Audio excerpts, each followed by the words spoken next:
উত্তরপ্রদেশের প্রতাপগড়ে নাগারে ভারী বৃষ্টিতে বিপর্যয়, ভেঙে পড়ল শতাধিক বছরের পুরনো জরাজীর্ণ বাড়ি। ধ্বংসস্তূপের নিচে চাপা পড়ে প্রাণ হারিয়েছেন একই পরিবারের অন্তত 6 জন। অভিষেক বন্দ্যোপাধ্যায়ের বিরুদ্ধে অভিযোগ তোলা হচ্ছে যে তিনি পালিয়ে যাবেন। 2023 থেকে 2025-এর মধ্যে তিনি 12 বার বিদেশ গেছেন, একবারও পালিয়ে যাননি। ঘণ্টাখানিক সঙ্গে সমান অনুষ্ঠানে মন্তব্য তৃণমূলের প্রতিনিধি অনির্বাণ বন্দ্যোপাধ্যায়। যে চিকিৎসার জন্য তিনি বিদেশ যেতে চান সেটা কি এদেশে পাওয়া যায় না? পাল্টা প্রশ্ন আইনজীবী বিক্রম বন্দ্যোপাধ্যায়ের।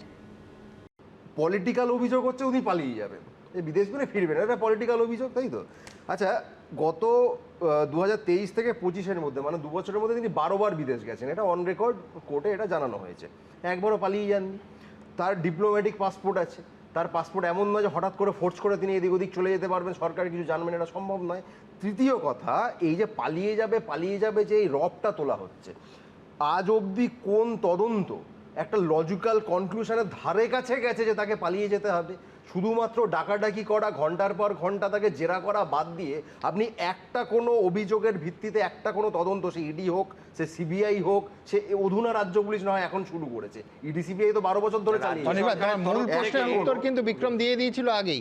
সেটা হচ্ছে অন্য বিদেশ যাত্রাগুলোর ক্ষেত্রে 16টা বা 15টা মামলা পেন্ডিং ছিল না কোর্টে, যে যে যে ইস্যুটা আজকে খোদ বিচারপতি তুলে ধরেছে। ঠিক কথা, এই 16টা মামলার কথা বলা হচ্ছে, এটা সম্ভবত 4ঠা মের পর শুরু হয়েছে, তার মধ্যে বোধহয় 17টা মামলা অভিজিৎ দাঁড় করা। তো এবার এফআইআর একটা মানুষের বিরুদ্ধে রোজ একটা করে করবে, রোজ একটা করে একজন এফআইআর করবে, চিকিৎসার জন্য কোথাও যেতে পারবেন না, অসুবিধাটা কি? কোনো লজিক হতে পারে না। বেশ, এবার আমি দুজনে গেছি।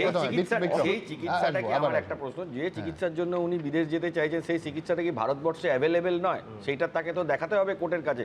চিকিৎসার জন্য হঠাৎ করে তাকে বিদেশে যেতে দেবে, তার এতগুলো মামলা পেন্ডিং। আরেকটা কথা, যখন ইডির কথা তুলছেন, যখন স্যাংশন ইডি বা সিবিআই যখন কাজ করে তাদের একটা স্যাংশনের ব্যাপার থাকে চার্জশিটের ওই সময়টাতে, সেই স্যাংশন রাজ্য সরকারের তরফ থেকে চেয়েও পাওয়া যায়নি এবং আদালতকে বারবার সেই স্যাংশনের জন্য ইন্টারভিন করতে হয়েছে, অর্ডার ইস্যু করতে হয়েছে। অভিষেক বন্দ্যোপাধ্যায়ের চোখের চিকিৎসার জন্য বিদেশ যাওয়ার আর্জি গতকাল খারিজ করে দিয়েছে কলকাতা হাইকোর্ট।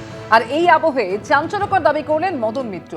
ভোটে ভরাডুবির পর অভিষেক বন্দ্যোপাধ্যায় বিজেপির সঙ্গে সেটিং করে বিদেশ যেতে চেয়েছিলেন, এমনই বিস্ফোরক দাবি করছেন মৃতব্রত তৃণমূলের মদন মিত্র।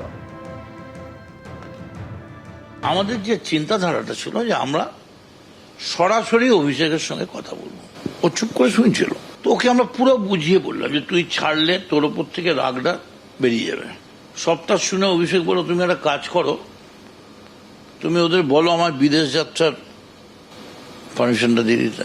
কথা হচ্ছে পলিটিক্সের থেকে নিজেকে একটু সরিয়ে রাখা কিছুদিনের জন্য। তখন হঠাৎ বললো, তাহলে তুমি বলো যে ওদের এদিকে বলতে অপোজ না করতে আমার পিটিশনটা, আমাকে আমেরিকায় আমার যাওয়ার আছে, ছেড়ে দিকে, আমি ট্রিটমেন্ট করাতে যাবো, তারপর তাড়াতাড়ি ফিরে আসবো। ও আমি যদি পলিটিক্স থেকে সরতে পারি কিছুদিনের জন্য, ওরা আমার ট্রিটমেন্ট করতে দেবে না কেন? এবিপি আনন্দ, এগিয়ে থাকে, এগিয়ে রাখে।